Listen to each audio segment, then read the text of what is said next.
my name is Pamela and I'm from Fujifilm Business Innovation. In this video I'm going to show you how to replace the waist toner in a Revoria Press E11 series.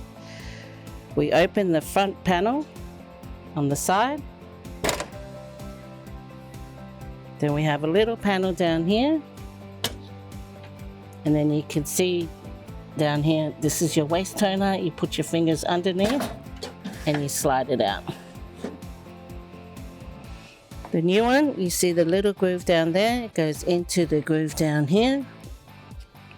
Place that in there and slide it all the way through, giving a little nudge at the end, and then close the door and close the main door. And that's how you replace the waist toner in a Revoria Press E11 series. Thank you.